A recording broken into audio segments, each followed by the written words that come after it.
Hello, नमस्कार, good evening, शुभ संध्या, good morning. जब भी आप वीडियो देखें तब के लिए नमस्कार।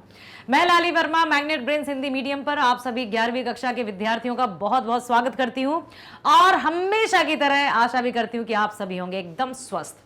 प्रिय विद्यार्थियों, हमने अपने काव्य खंड, जी हाँ, पाठ्य पुस्तक दिगंत भाग 1 के काव्य खंड का पहला पाठ शुरू कर दिया है, जो है विद्यापति के पद। आशा करती हूं आपने पहला वीडियो देख लिया होगा, जिसमें विद्यापति का जीवन परिचय और साथ ही साथ हमने उनके दोनों पद पढ़े और उसकी व्याख्या समझी।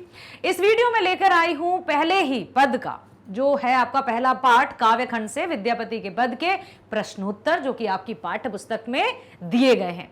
अब मैं बस आपसे यहां ये चाहूंगी कि आप रहें फुल ऑफ कंसंट्रेशन, ध्यान केंद्रण के साथ। आपको बने रहना है मेरे साथ शुरू से लेकर अंत तक, ताकि हर एक प्रश्न को सुनकर समझें और उसके उत्तर को देखें, सुने और समझें, ताकि अपने शब्दों में उत्तरों का निर्माण भी आप कर सकने में समर्थ हों। तो आ जाइए, हम सबसे पहले चलते हैं पाठ के साथ के, पद के साथ के पहले प्रश्न की ओर। ठीक है, पहला प्रश्न क्या कहता है, क्या पूछता है? राधा को चंदन भी विषम क्यों लग रहा है भाई? जबकि चंदन तो शीतलता प्रदान करता है, ठंडक देता है, लेकिन वो भी उन्हें बाण की तरह चुभ रहा है। याद कीजिए, हमने पद में पढ़ा था कि गोपियां उद्धव जी से कहती हैं कि जब राधा के शरीर पर चंदन का लेप किया जाता है तो वो शीतलता प्रदान करने के स्थान पर उनको बाणों की तरह चुभ रहा है। क्यों आखिर? विरह वेदना के कारण, कृष्ण से दूरी के कारण। कृष्ण चले गए और अब ना तो मिलने आए, ना ही कोई प्रेम भरा संदेशा भेजा। तो राधा की स्थिति बहुत ही पीड़ादायक हो गई है और उसी का ये वर्णन है।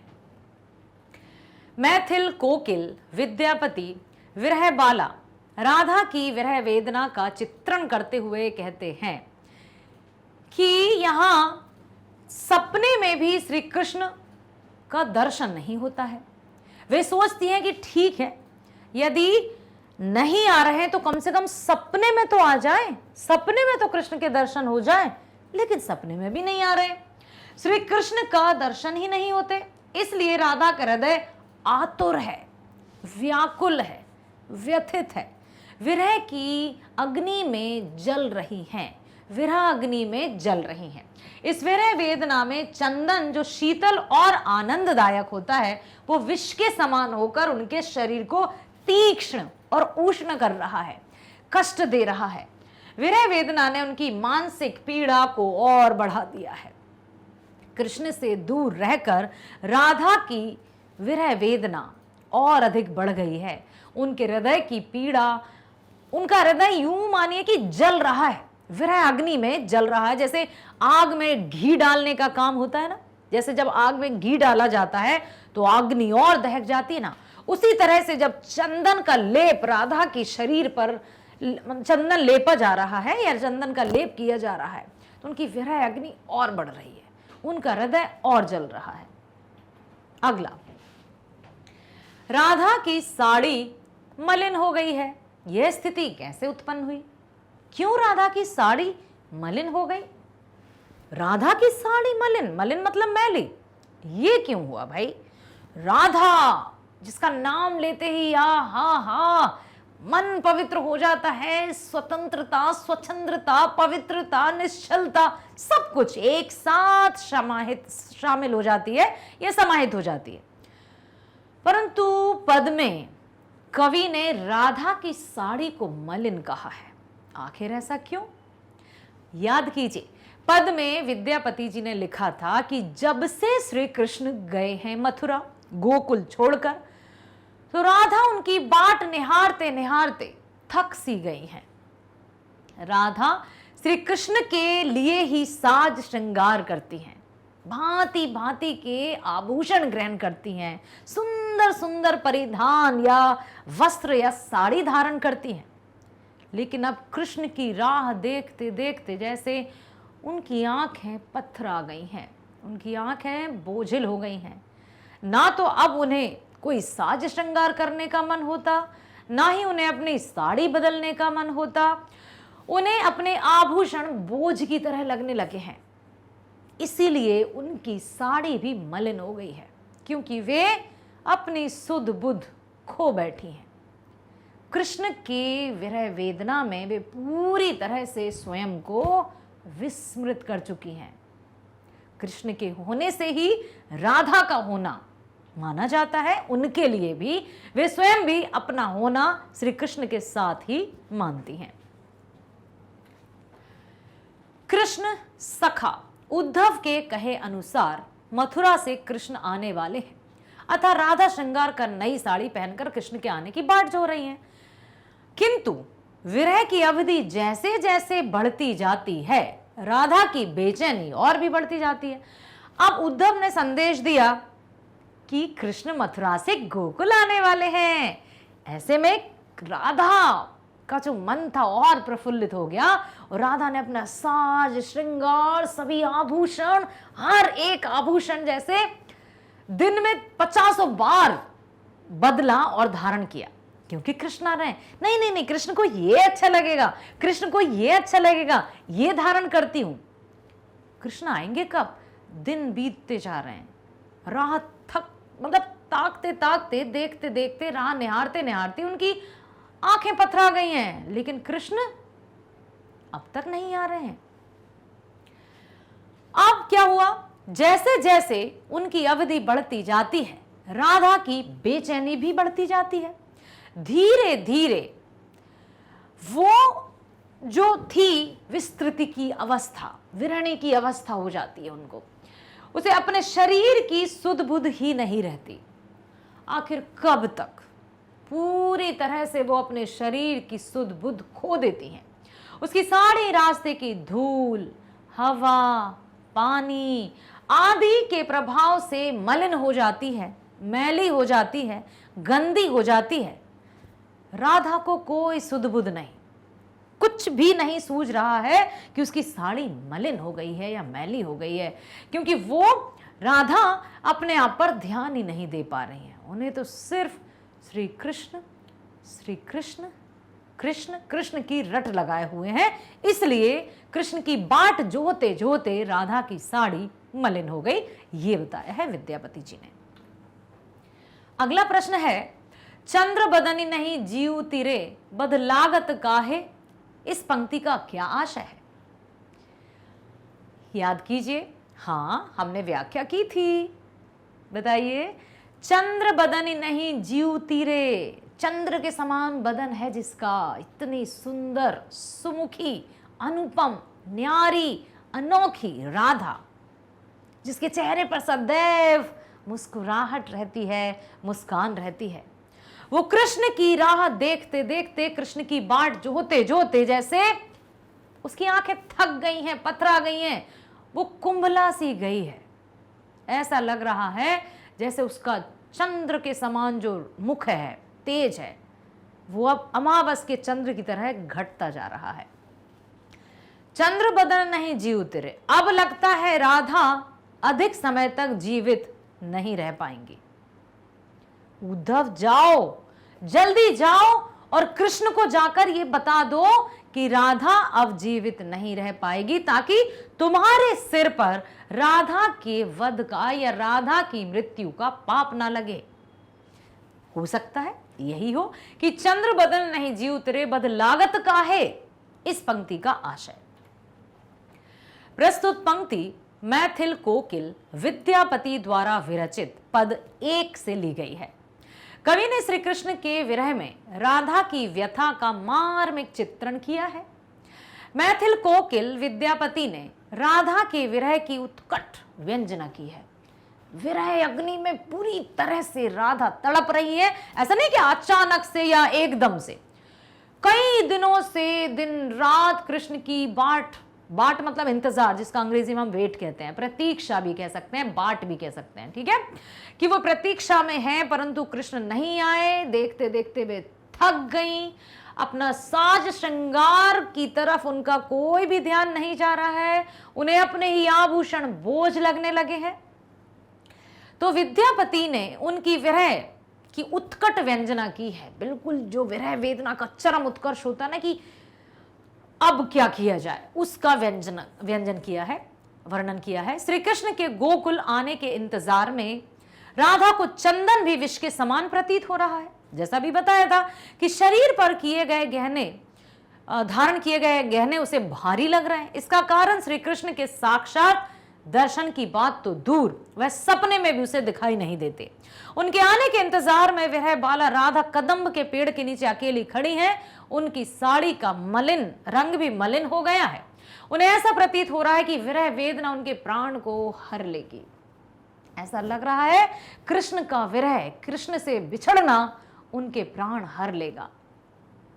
वह उद्धव जी से व्याकुल होकर कहती हैं, हे उद्धव, आप भी मथुरा जाकर कृष्ण को कहें कि चंद्रबदनी, जिसका शरीर चंद्रमा के समान है, अर्थात राधा, अब नहीं जिएगी और इस वध का पाप श्री कृष्ण को ही लगेगा, क्योंकि उन्हीं से प्रेम मिलन न होने के कारण राधा अब जीवित नहीं रहेगी। जाओ, जाकर अपने कृष्ण से कह दो।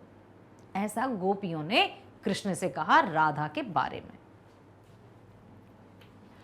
अगला है, विद्यापति विरहणी नायिका से क्या कहते हैं, उनके कथन का क्या महत्व है। अब विरहणी नायिका क्या कहते हैं, नायिका यहां पर राधा को लिया है उन्होंने, और विरहणी मतलब बिछड़ने वाली। तो श्रृंगार रस के सिद्धहस्त कवि, श्रृंगार रस, प्रेम रस, जिसको रस राज कहा जाता है, रसों का राजा श्रृंगार। ठीक है, यहां आपको मैं बता दूं कि श्रृंगार के भी दो होते हैं। एक होता है संयोग श्रृंगार, ठीक है बेटा, दूसरा होता है वियोग श्रृंगार। यहां पर हम बात कर रहे हैं वियोग श्रृंगार की, बिछड़ने वाले श्रृंगार की, बिछड़ने वाले प्रेम की। तो श्रृंगार रस के सिद्धहस्त कवि विद्यापति के अनुसार राधा कृष्ण विरह की अग्नि में दग्ध पूरी तरह से जल रही हैं। राधा जो अपनी सुध बुध खो बैठी हैं, अपनी खबर सब कुछ खो चुकी हैं, निराश हो चुकी हैं। विरह की 10 दशाओं में अंतिम दशा मरण को प्राप्त सी हो गई। विरह की भी 10 दशाएं, 10 स्थितियां बताई हैं और इसकी अंतिम दशा मृत्यु है। तो मानो वे अब अंतिम दशा, अंतिम स्थिति पर पहुंच चुकी हैं, मरणासन्न अवस्था में आ चुकी हैं। ऐसी परिस्थिति में उनके भीतर आशा का, जीवन का संचार करने के उद्देश्य से विद्यापति कहते हैं कि आज कृष्ण गोकुल से आने वाले हैं। अब वे देख रहे हैं कि विरहणी राधा अंतिम अवस्था पर, अंतिम दशा पर पहुंच चुकी हैं। इसलिए दूसरे पद में अब उन्होंने क्या कहा कि आज तो गोकुल से कृष्ण आने वाले हैं। ऐसी सूचना मिली है कि कृष्ण मथुरा से गोकुल के लिए प्रस्थान कर चुके हैं। अब यहां विद्यापति जी ने अचानक ट्विस्ट आ गया भाई कहानी में। पूरी तरह से निराश थी, सब कुछ खो बैठी थी, अचानक से ट्विस्ट आ गया कि ऐसी सूचना मिली है कि मथुरा से कृष्ण गोकुल के लिए निकल चुके हैं। अब क्या होगा? विरहणी जो नायिका है उसके हृदय में आशा का दीप जलेगा और उसकी जो मरणासन्न अवस्था है भूल जाएगी वो। मरते हुए को भी प्राण दे देता है प्रेम, सत्य है ये। अतः तुम शीघ्रता से कृष्ण मन में जाकर उनकी प्रतीक्षा करो। कहीं मिलन संयोग की है अनुपम विलक्षण घड़ी से तुम वंचित ना रह जाओ। कृष्ण बस आने ही वाले हैं, जाओ और अपने आप का साज श्रृंगार करो, क्योंकि कृष्ण किसी भी पल यहां पर आ सकते हैं। और कहीं तुम इस बेला को, इस समय को खो ना दो, कहीं इस बेला से तुम वंचित ना रह जाओ, इसलिए अपने आप को तैयार करो। कवि विद्यापति के ऐसा कहने के पीछे एक उद्देश्य यह निहित है कि प्रेम में विरह की अनिवार्यता तो है। जहां प्रेम है वहां बिछड़ना भी है, दूरी भी है, किंतु वास्तविक मरण तक यह विरह यदि जारी रहता है तो फिर प्रेम की समाप्ति निश्चित है। देखिए, प्रेम का यहां पर बहुत अच्छे से उन्होंने परिभाषित किया है कि प्रेम में विरह की अनिवार्यता तो है। प्रेम है तो बिछड़ना तो है, लेकिन यदि वास्तविक मरण तक यह विरह यदि जारी रहता है तो फिर प्रेम की समाप्ति निश्चित है। प्रेम में मिलना बिछड़ना स्वाभाविक है, लेकिन यदि विरह की स्थिति में किसी की अवस्था मरणासन्न हो जाए और यदि वह वास्तविक मृत्यु को प्राप्त हो जाए तो फिर वो प्रेम नहीं है। ठीक है, ऐसा उन्होंने कहा है कि फिर तो प्रेम की समाप्ति है।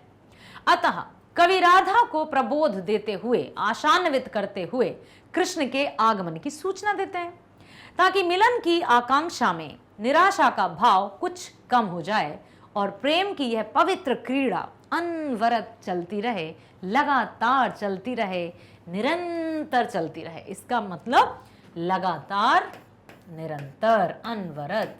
ठीक है बेटा, निरंतर, ऐसा कह सकते हैं। ठीक है, अगला है प्रथम पद का भावार्थ अपने शब्दों में लिखिए। प्रथम पद में क्या कहा था, क्या क्या थी? हाँ, कथन कहे थे ना गोपियों ने उद्धव से।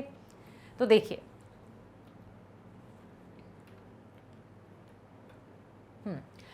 प्रस्तुत पद विद्यापति द्वारा रचित है। पूरे पद के अवलोकन से, ध्यान से देखने पर, ध्यान से पढ़ने पर, अवलोकन मतलब जिसको अंग्रेजी में ऑब्जर्वेशन कहते हैं। देखना और अवलोकन में बहुत अंतर है। देखना सिर्फ देख रहे हैं, यदि हम उस तरफ देख रहे हैं और कोई पूछे बता वहां क्या था तो हम कहेंगे अरे यार देखा ही नहीं। अवलोकन, ऑब्जर्वेशन, ध्यान पूर्वक देखना, तो अवलोकन। प्रस्तुत पद विद्यापति द्वारा रचित है। पूरे पद के अवलोकन से ज्ञात होता है कि यह गोपी उद्धव संवाद के रूप में रचित है। इसके अनुसार उद्धव की जिज्ञासा के उत्तर में गोपियां राधा की विरह दशा का वर्णन कर रही हैं। वे बताती हैं कि कृष्ण के वियोग में राधा के शरीर में लगा चंदन प्रलेप शीतलता प्रदान करने के स्थान पर बाणों की तरह चुभ रहा है।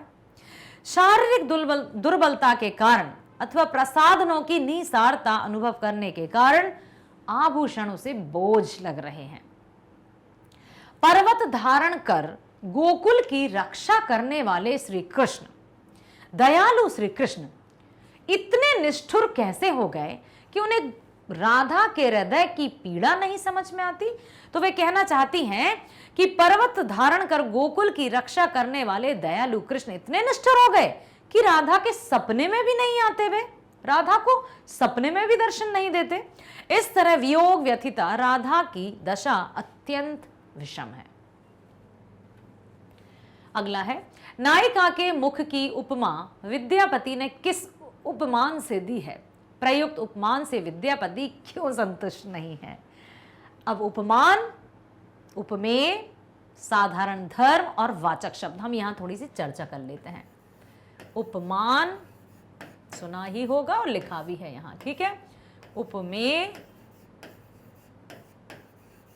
साधारण धर्म,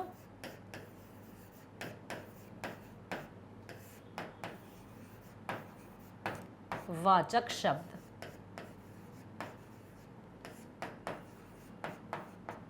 ठीक है, अब क्या है ये? उपमान, जिससे तुलना की जाती है उसे उपमान कहते हैं। संक्षिप्त में बता रही हूं। उपमेय, जिसकी तुलना की जाती है उपमेय कहते हैं। साधारण धर्म, वह गुण या विशेषता, सुंदरता, अच्छी है ना, तो गुण या विशेषता साधारण धर्म। वाचक शब्द, ऐसे शब्द जो हमें यह बताते हैं कि प्रयुक्त में कौन सा अलंकार है, मतलब सा, सी, के जैसा, मानो, मनहु, ठीक है, इस तरह से। तो यहां बात की जा रही है उपमान की। नायिका के मुख की उपमा विद्यापति ने किस उपमान से दी है? प्रयुक्त उपमान से विद्यापति क्यों संतुष्ट नहीं है? अब उपमान तो दे दिया, राधा की सुंदरता का उपमान तो दे दिया कि इसके जैसा है, लेकिन विद्यापति उपमान से संतुष्ट नहीं है। क्यों? क्योंकि उन्हें नायिका का मुख, राधा का मुख अतीव सुंदर लग रहा है, श्रेष्ठ लग रहा है, सौंदर्य की प्रतिमूर्त लग रहा है, जिसका उपमान चंद्र फीका नजर आता है। देखो, महाकवि विद्यापति ने सरस बसंत समय भल पाओल में नायिका राधा के शरीर या मुख की उपमा देने के लिए चंद्रमा जैसे विश्व प्रसिद्ध उपमान का प्रयोग किया है, किंतु अपने ही द्वारा प्रयुक्त उपमान से कवि संतुष्ट नहीं है। हाँ, उपमान भी उन्हीं ने दिया है लेकिन संतुष्ट नहीं है। इसका कारण है कि चंद्र की नित्य प्रति बदलने वाली स्थिति। कभी चंद्र पूर्ण हो जाता है, कभी चंद्र छोटा, कभी शीतलता छा जाती है, चांदनी रात, और कभी अंधकार, घोर अंधकार। विद्यापति संतुष्ट नहीं है। इसका कारण क्यों? क्योंकि चंद्रमा की जो स्थिति है वो बदलती रहती है।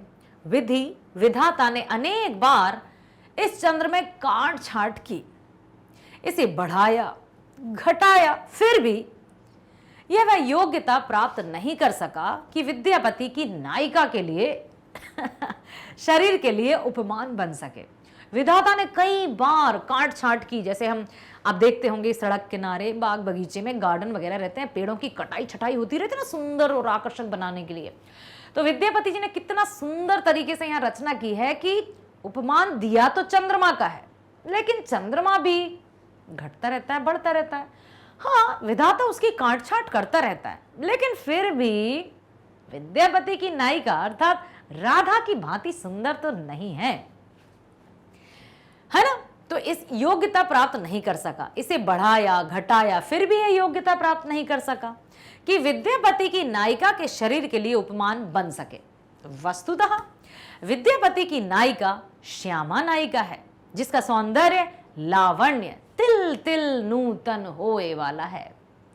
हमेशा तिल तिल, एक तिल तिल रहता ना जरा सा, हमेशा हर पल और सौंदर्य बढ़ता जाता है, बढ़ता जाता है, जबकि चंद्रमा तो घटता बढ़ता रहता है। तिल तिल नूतन होए, अतः उसके आगे चंद्रमा जैसा उपमान भी कैसे टिक सकता है। चंद्रमा भी उसके समक्ष फीका नजर आता है, ये बताया है कवि ने। अगला है, कमल आंखों के समान क्यों नहीं हो सकता? कविता के आधार पर बताएं, आंखों के लिए आप कौन कौन सी उपमाएं देंगे। अपनी उपमाओं से आंखों का गुण सामे भी दर्शाएं कि कमल आंखों के समान क्यों नहीं हो सकता। मुख की तुलना कवि ने चंद्रमा से की है, चंद्रमा को फीका बताया है, और साथ ही साथ उन्होंने आंखों की तुलना कमल से की तो है, लेकिन कमल को भी तुच्छ बता दिया। आपके अनुसार आंखों की तुलना और किससे की जा सकती है और किस तरह की उपमाएं दी जा सकती हैं? महाकवि मैथिल कोकिल श्रृंगार रस के सिद्धहस्त कवि विद्यापति ने सरस बसंत समय भल पाओल पद में नायिका के रूप में सौंदर्य का वर्णन करते हुए उसकी आंखों के लिए कमल की उपमा दी। उपमा तो दी, लेकिन वे स्वयं संतुष्ट नहीं, किंतु अगली ही पंक्ति में इस उपमान को वे समीचीन मानने से अस्वीकार करते हैं कि नहीं नहीं नहीं, नहीं भाई, कह तो दिया कि नायिका की जो सुंदर सी आंखें हैं, जो नयन है, वो कमल के समान है, लेकिन अगले ही पल बोले नहीं, कमल भी फीका है, नायिका की आंखें तो और भी सुंदर हैं, क्योंकि कमल का जीवन क्षणिक है, खिला मुरझा जाएगा। साथ ही सूर्य के उदयमान अवस्था में ही वह प्रस्फुटित होता है। सिर्फ जब तक सूर्य उदय, जब तक कमल खिला, सूर्य अस्त, कमल मुरझा गया, रात्रि में उसकी पंखुड़ियां बंद हो जाती हैं। तब फिर कैसे नायिका के नयनों की तुलना कमल से की जा सकती है? आंखों के लिए काव्य जगत में कई उपमान प्रचलित हैं। खंजन एक पक्षी है, उसमें चापल्य होता है, उसकी आंखों से गुण साम्य होता है। आंखों का खंजन पक्षी ही है। मृगनयनी भी कहा जाता है, मोर के समान आंखों वाली, मोर के समान नहीं, सॉरी, हिरणी के समान, हिरणी के समान चाल भी कही जाती है, मृगनयनी भी कहा जाता है। ठीक है, इसी तरह, हाँ आ गया ना, इसी तरह हिरण से आंखों की उपमा स्निग्धता के आधार पर दी जाती है।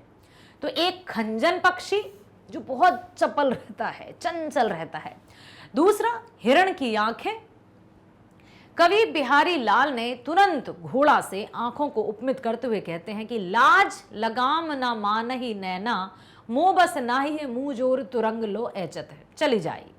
आंखों के लिए वाण, झील, दीप, मय के प्याले जैसे उपमानों का भी प्रयोग हुआ है, जो क्रमशः आंखों की वेदन शक्ति, गहराई, अच्छा गहराई आ जाएगा झील से, दीप आ जाएगा निर्द्वंदता, नशादि गुणों में साम्य के कारण है।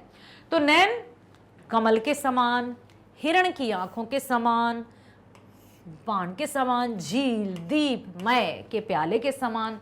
आंख नशीली है भाई, उनकी आंख बड़ी नशीली है, सुना होगा आपने।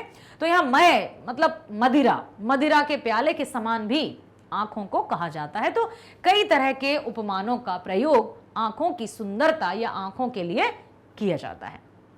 और यहाँ जो कवि विद्यापति जी ने चेहरे का चंद्रमा को उपमान बताया, आंखों को कमल का बताया, लेकिन अपने ही दिए गए उपमानों से वे संतुष्ट नहीं है, क्योंकि नायिका तो बहुत सुंदर है और उसके गुणों की तुलना करते समय वे स्वयं संतुष्ट नहीं होते हैं। इसलिए उन्होंने ये कहा कि और क्या उपमान दिए जा सकते हैं। अगला प्रश्न है, निम्नलिखित पंक्तियों का काव्य सौंदर्य स्पष्ट करें। अब देखिए, भनई विद्यापति मन दैरे, सुन गुनुमती नारी, आज आओत हरि गोकुल रे, पथ चलो झट झारी। अब जब नायिका अर्थात राधा विरह वेदना में पूरी तरह से जल चुकी थी, उनके हृदय की आशा निराशा में परिवर्तित हो चुकी थी, वे अपना साज श्रृंगार करना सब कुछ भूल चुकी थी। ऐसे में विद्यापति जी ने नायिका के मन में आशा जगाने के लिए क्या कहा, देखो क्या कहा है। उन्होंने कहा, भनई विद्यापति मन दैरे, सुन गुणमती नारी, आज आओ तो हरि गोकुल रे, पथ जल झट झारी। आज श्री कृष्ण गोकुल आने वाले हैं और ये समाचार मिला है, यह सूचना मिली है कि वे मथुरा से गोकुल के लिए निकल गए हैं, रवाना हो चुके हैं। इससे जो विरह वेदना थी नायिका की, उसके मन में आशा की लौ जागी। ठीक है, देखो लिख कैसे सकते हैं। प्रस्तुत पंक्तियां मैथिल कोकिल, अभिनव जयदेव एवं नव कवि शेखर जैसी उपाधियों से विभूषित। याद रखिए, कवि विद्यापति को मैथिल कोकिल, अभिनव जयदेव,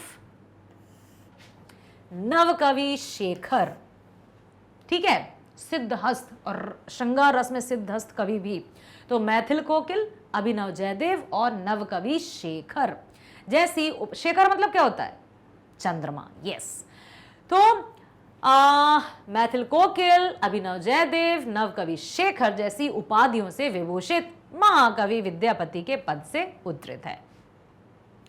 इसमें कवि ने वीर वदग्धा नायिका को प्रबोध दिया है। वे कहते हैं कि हे गुणमती नारी, हे गुणवती नारी, और नायिका इसमें किसको लिया है, राधा को। श्री राधा कृष्ण का प्रेम अमर है, सर्वश्रेष्ठ है। ठीक है, तुम ध्यान पूर्वक मेरी बात सुनो। आज हरि श्री कृष्ण गोकुल से आने वाले हैं, इसलिए तुम झटपट उनसे मिलने के लिए तैयार हो जाओ। अपने चेहरे से उदासी को हटा लो, साज श्रृंगार करो और कृष्ण की प्रतीक्षा करो। किसी भी पल, किसी भी क्षण कृष्ण आने वाले हैं, कहीं तुम उस मिलन की बेला से वंचित ना रह जाओ। तो जल्दी से झटपट उनके लिए तैयार हो जाओ। प्रस्तुत पंक्तियों में कवि विद्यापति की विलक्षण प्रतिभा प्रस्फुटित हुई है। और क्या कहते हैं, आज आओत तथा झटझारी में निहित अनुप्रास अलंकार का प्रयोग बड़े सुंदरता तरीके से उन्होंने किया है। इस प्रकार भाव संपदा एवं कला सौष्ठव की दृष्टि से ये पंक्तियां अत्यंत उत्कृष्ट हैं। किस तरह से, देखो, कवि विद्यापति की विलक्षण प्रतिभा प्रस्फुटित हुई। आज आओद, आज ही आने वाले हैं, झट झारी में निहित अनुप्रास अलंकार है। बड़े स्वाभाविक, जब भी हम काव्य सौंदर्य करते हैं, याद रखना बच्चों, जब भी कवि काव्य सौंदर्य से संबंधित काव्य सौंदर्य से संबंधित कोई भी प्रश्न आता है, किसी भी पंक्ति का काव्य सौंदर्य जब लिखने को कहा जाता है, तो बिल्कुल सुनो ध्यान से, भूल ना जाना। क्या करते हैं, हमें उसमें बताना होता है कि कौन कौन से अलंकार हैं, कौन सी पंक्ति में कौन सा अलंकार है, रस कौन सा है, छंद कौन सा है, सब कुछ हमें बताना होता है काव्य में। ठीक है, तो यहां आज आओ तो जन तथा झट झारी में निहित अनुप्रास अलंकार बड़े स्वाभाविक बन पड़े हैं। इस प्रकार भाव संपदा एवं कला सौष्ठव की दृष्टि से ये पंक्तियां अत्यंत उत्कृष्ट हैं। अगला है, लोचन तूल कमल नहीं भयसक, से जग के नहीं जाने, से फेरी जाए नुकायल जल भय पंकज निज अपमाने। अब बताइए कौन सा है? इन पंक्तियों में कवि विद्यापति जी ने पहले नायिका की नैनों की तुलना कर दी कमल से, और देखो कमल का फूल बनाए क्या, बड़ा कोशिश करते हैं कि कमल जो राष्ट्रीय फूल भी है, उसी कमल के फूल को नायिका के नैनों के समान बता दिया, मतलब उपमान दे दी, नायिका के नैनों की उपमा कमल से कर दी।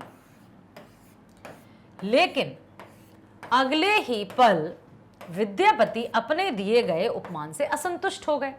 लोचन तूल कमल नहीं भयसक, से जग के नहीं जाने, से फेरी जाए नुकायल जल भय पंकज ने जब माने। आंख और बनाए क्या, चलो कोशिश करते हैं अपन।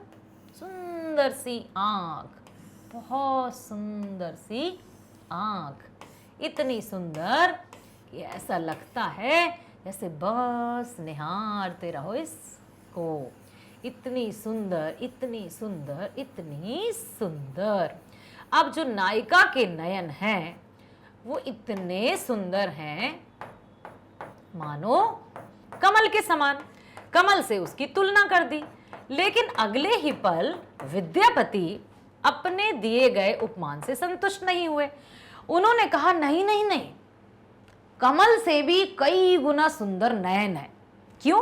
क्योंकि कमल तो तब जब तक ही खिला रहता है जब तक कि सूर्य रहता है।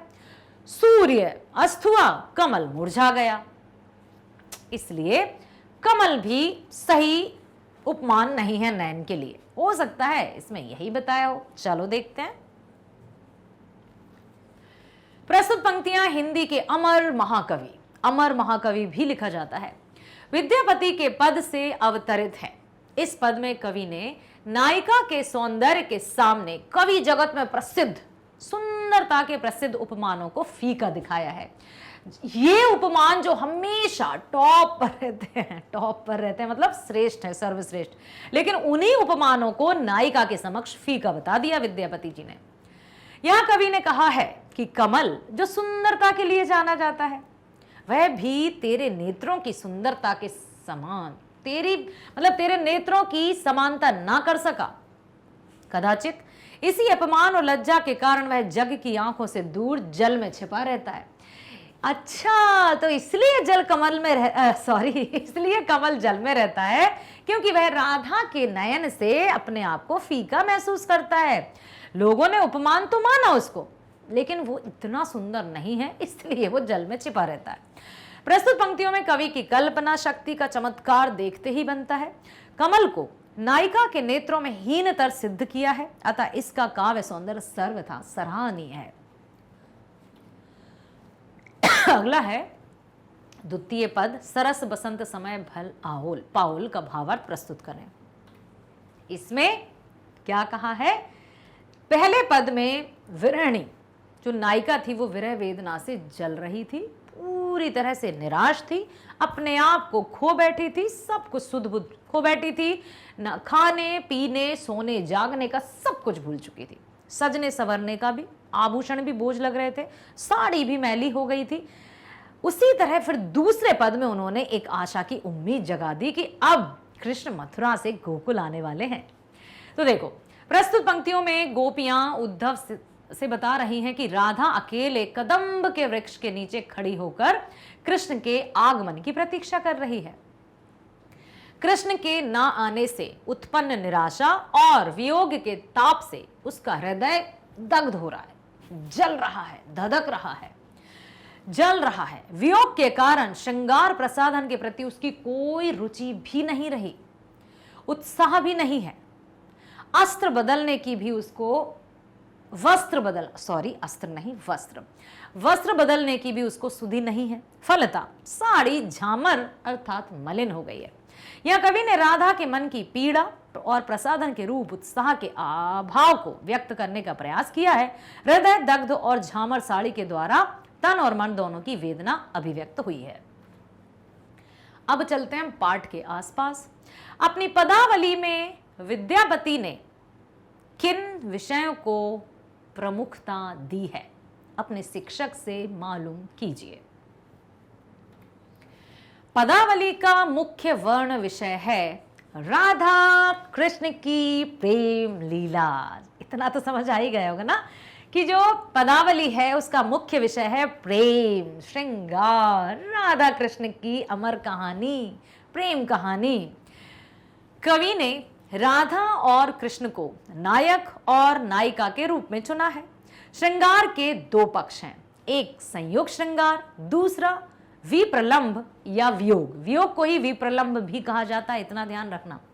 वियोग मतलब बिछड़ना, जिसको विप्रलंभ। विद्यापति ने दोनों पक्षों का मर्मस्पर्शी वर्णन किया है। सच में दोनों ही पदों में, एक में विरह वेदनाओं को पूरी तरह से चरम उत्कर्ष पर पहुंचाया है। नायिका जैसे मरणासन्न अवस्था में पहुंच ही रही थी कि अचानक आशा की लहर जगा दी। दूसरे पद में उन्होंने बता दिया कि कृष्ण आने वाले हैं और फिर से उसको एक नई दिशा प्रदान की। मिथिला में विद्यापति और उगना की कथा बहुत प्रसिद्ध है। इसके संबंध में अपने शिक्षक से चर्चा कीजिए। ठीक है भाई, देखते हैं। ऐसी कथा है कि जब एक दिन विद्यापति राजा के दरबार में जा रहे थे तो तेज गर्मी और धूप से विद्यापति का गला सूखने लगा। गला सूखने लगा मतलब प्यास लगने लगी, मगर आसपास जल ही नहीं था। अब क्या किया जाए? इस पर साथ चल रहे विद्यापति ने उगना शिव जी से जल लाने के लिए कहा। तब शिव ने थोड़ा दूर जाकर अपनी जटा खोली व एक लोटा गंगा जल ले आए। अच्छा, वाओ, यहां पर आप ध्यान रखना, उगना शिव जी, बहुत अच्छी कथा है ये। मतलब एक सच में एक बिल्कुल नया रूप, नई जानकारी हमें मिली कि विद्यापति और उगना, कवि विद्यापति, मतलब ये मिथ है, मिथक है, सच्ची है। कुछ मिथ ऐसे हैं कि ऐसी मान्यता है, ऐसा सुना है, ऐसी कहानी है, तो वो ना तो हम उनको झूठ कह सकते हैं, ना हम उनको गलत कह सकते हैं, क्योंकि ना तो गलत होने के कुछ प्रमाण हैं, ना सत्य होने के कुछ प्रमाण हैं। लेकिन सुना है तो कुछ ना कुछ तो उससे हकीकत जुड़ी ही रहती है। तो यही कहा गया है कि एक बार राज दरबार में जा रहे, तेज गर्मी धूप से विद्यापति का गला सूख रहा था, साथ में चल रहे थे उगना। जल लाने के लिए कहा। तब शिव ने थोड़ा दूर जाकर अपनी जटा खोली और एक लोटा गंगा जल लेकर आए और विद्यापति को दे दिया। विद्यापति को मैथिल कोकिल कहा जाता है। मैथिल कोकिल, विद्यापति। क्यों मैथिल कोकिल? मतलब मैथिल क्या है? मैथिली एक भाषा है। कोकिल क्या है? कोकिल तो कोयल है, कोयल सी तेरी बोली। और देखते हैं, विद्यापति के पदों में मधुरता और योग्यता का गुण अद्वितीय है, जो और कहीं हमें देखने को कदापि नहीं मिलता। और कोयल की जो बोली होती है वो कैसी होती है? मधुर, मीठी, सरस। विद्यापति के पदों में मधुरता और योग्यता का गुण अद्वितीय है। अयोध्या सिंह उपाध्याय, जिन्हें हरिऔध भी कहते हैं, उनके काव्य की प्रशंसा करते हुए कहते हैं, उन्होंने लिखा है कि गीत गोविंद के रचनाकार जयदेव की मधुर पदावली पढ़कर जैसा अनुभव होता है, वैसा ही विद्यापति की पदावली पढ़कर। अपनी कोकिल कंठता के कारण ही उन्हें मैथिल कोकिल कहा जाता है। कोकिल कंठता, एक तो जब वे पद गाते थे तो सुनने वाले मंत्र मुग्ध हो जाते थे, पूरी तरह से लीन हो जाते थे, खो जाते थे। जैसे कोयल जब बोलती है तो कैसा वातावरण कितना सुहाना हो जाता है ना। भारत कोकिला लता जी कही जाती हैं, इसी तरह से मैथिल कोकिल विद्यापति जी कहे जाते हैं, क्योंकि इनके कंठ में बहुत मधुरता थी और उनकी रचनाओं में बहुत गहराई थी। प्रेम श्रृंगार देख ही लिया आपने, कितनी सुंदर भाषा का प्रयोग करते हुए उन्होंने अपने पदों की रचना की है। अब हम चलते हैं भाषा की बात की तरफ। प्रथम पद से अनुप्रास अलंकार के उदाहरण चुने। फटाफट अपनी बुक में मार्क कीजिए, बताइए मुझे कि कहां कहां अनुप्रास अलंकार है। अनुप्रास अलंकार किसे कहते हैं? जिन काव्यों में अक्षरों की आवृत्ति से सुंदरता उत्पन्न हो वहां अनुप्रास अलंकार है, अक्षर या वर्ण। ठीक है, तो अब हम ये देखेंगे कि कविता में ऐसी कौन कौन सी पंक्तियां हैं जहां वर्ण की आवृत्ति से या रिपीटेशन से सुंदरता आ रही है। देखो, एक ही वर्ण की अनेक शाह आवृत्ति को अनुप्रास अलंकार कहते हैं। एक ही वर्ण समान वर्ण की आवृत्ति को अनुप्रास। यहां भूषण भेल भारी में भावर्ण की आवृत्ति से अनुप्रास है। इसी तरह देह दग्ध जाह जाह मधुपुर जाहे आज आओत और झटपट झारी में अनुप्रास अलंकार है। तो आप बिल्कुल पहचान गए होंगे। चंद्र बदनी में रूपक अलंकार है। रूपक और उपमा में क्या अंतर होता है, उदाहरण से स्पष्ट कीजिए। बहुत अच्छा प्रश्न है और अक्सर बच्चे इसी प्रश्न में उलझ जाते हैं। बताओ जरा आप, उपमा किसे कहते हैं? उपमा अलंकार किसे कहते हैं? जब उपमान की तुलना उपमेय के साथ की जाती है और वाचक शब्द सा, सी, के जैसा सादृश आदि का प्रयोग किया जाता है तो उपमा अलंकार। और वहीं रूपक, जहां उपमान और उपमेय में अभेद आरोपित कर दिया जाए, अर्थात उपमान और उपमेय अलग ही ना दिखे, एक समान हो जाए, वहां रूपक अलंकार। देखो, जहां दो भिन्न पदार्थों के बीच सादृश्य या साधर्म की स्थापना की जाती है वहां उपमा अलंकार होता है। किसी भी वस्तु के विषय में अपनी भावना का अधिक सबलता, सुंदरता और स्पष्टता से अभिव्यक्त करने के लिए हम किसी दूसरी वस्तु से जिसकी वह विशेषता बताता है या ख्यात हो उसका सादृश्य दिखाते हैं। मतलब उपमा किसकी दी जाती है? जो प्रसिद्ध हो, जो विख्यात हो, कुछ गुण, कुछ उसके जो विशेषता है वो मैच कर रही हो। जैसे चेतक घोड़े का हवा के साथ कहते हैं, हवा को उपमान मान लिया जाता है क्योंकि वो बहुत तेज दौड़ता था। ठीक है, तो इस तरह से अच्छा मिल्खा सिंह को चेतक घोड़े के साथ उपमान दिया जा सकता है। तो गुण कुछ मिल रहे हों, कुछ सुंदरता, कुछ विशेषताएं मैच करती हैं तो प्रसिद्ध जो वस्तु, व्यक्ति या जो भी प्राकृतिक उपमान रहते हैं उनका प्रयोग होता है। ठीक है, समझ रहे हैं ना बच्चों?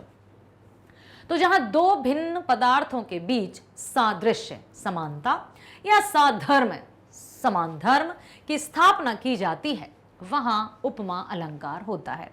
किसी भी वस्तु के विषय में अपनी भावना का अधिक सबलता, सुंदरता और स्पष्टता से अभिव्यक्त करने के लिए हम किसी दूसरी वस्तु से उसकी विशेषता ख्यात हो उसका सादृश्य दिखाते हैं। जैसे अभी हमने बात की थी ना बच्चों, उपमा में 4 तत्व होते हैं जिनको अंग भी कहते हैं, घटक भी कह सकते हैं। उपमेय, उपमान, साधारण धर्म, वाचक शब्द।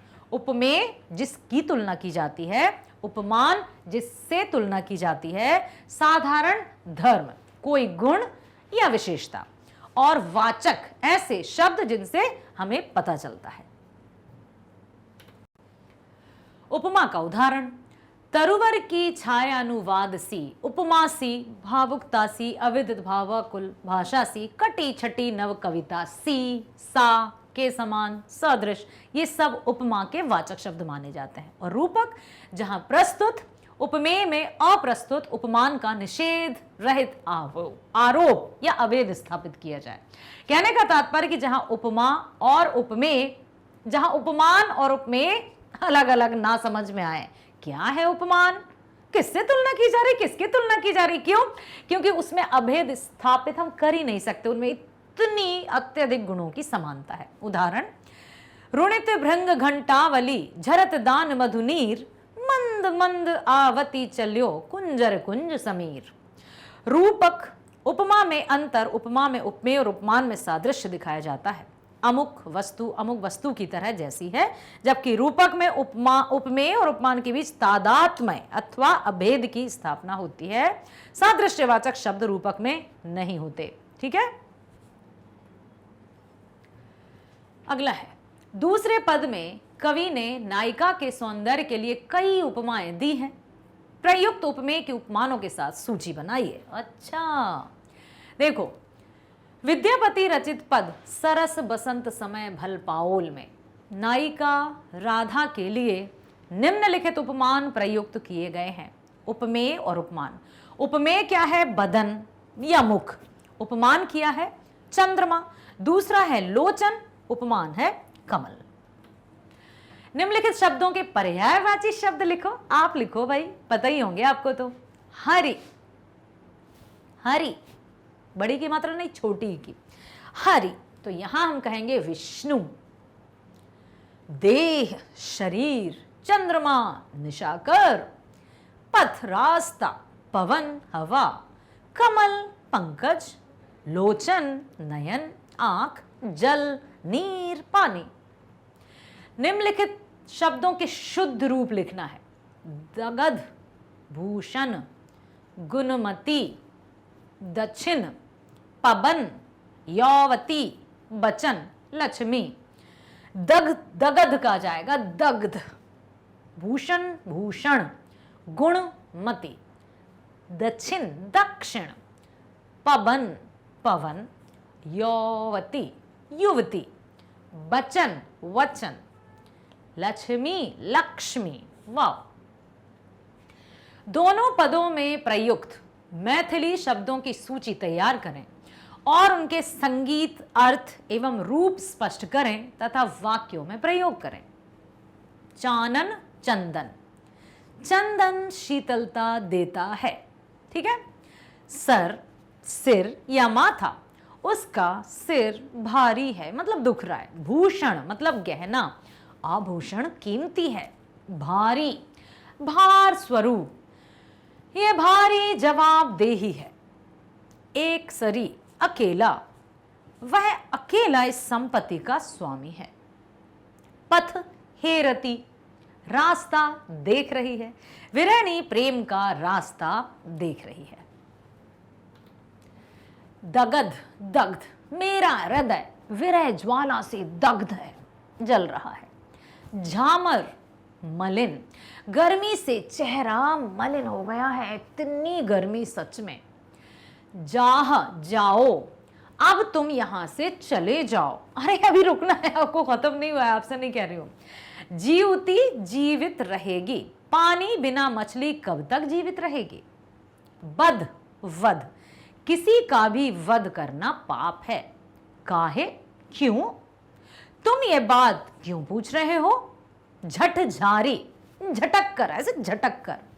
गाड़ी पकड़नी है तो झटक कर चलो, फटाफट। पाओल, पाया।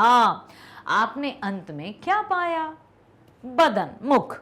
आपका मुख सुंदर है, बहुत अच्छे हैं आप। चान, चंद्र। आप पूर्णिमा का चंद्रोदित हैं। जइयो, जितना, जितना तुम करोगे उतना ही पाओगे। जतन, यत्न। आपको विशेष यत्न करना पड़ेगा, यत्न। ठीक है। बिहि, विधि। विधि के अनुकूल होने पर ही भाग्योदय निर्भर है। कहे, कितने? बारात में कितने लोग आए हैं। तुलित, तुल्य। सागर के तुल्य तो सागर ही है और कोई है ही नहीं। लोचन, आंख। आपके लोचन अप्रतिम है। नुकाएल, छिप गए। सारे तारे छिप गए, सारे तारे छिप गए। पंकज, कमल। पंकज का अर्थ केवल कमल ही नहीं है, जबकि सागर का अर्थ तो केवल सागर है।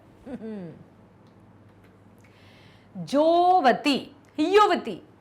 युवती पर बुरी नजर डालना भी बुरी बात है। लखिमा देई, लखिमा देवी, मिथिला की रानी। रमाने, रमण। रमण प्रसंग हमेशा उचित नहीं होता। ई सब, यह सब। यह सब करने की क्या आवश्यकता है। मधुपुर, मथुरा। मथुरा में आज भी होली लठमार की होली होती है, लठ मार मार कर खेली जाती है। गोकुल, ब्रज या वृंदावन, राधा आज भी ब्रज में प्रतीक्षारत हैं। चीर वस्त्र, द्रौपदी का चीर हरण हुआ था। सुन लिया, समझ लिया, आया समझ में? वेरी गुड, चलो तो बजाओ ताली। इसी तरह से जब हम ध्यान पूर्वक बड़े इंटरेस्ट के साथ, रुचि के साथ सुनते हैं ना बेटा, सब कुछ समझ में भी आता है और हमेशा याद भी रहता है। मुझे आशा ही नहीं, पूरा भरोसा है कि आपने सुना है, समझा है और आप कभी भूलेंगे नहीं। फिर भी यदि कुछ भी समझ में नहीं आया हो, जरा सा भी संदेह हो, तो कमेंट सेक्शन में कमेंट कीजिएगा, मैं आपके उत्तर जरूर दूंगी। मिलेंगे अगले वीडियो में। स्वस्थ रहिए, खुश रहिए, bye bye. Thank you so much, all the best.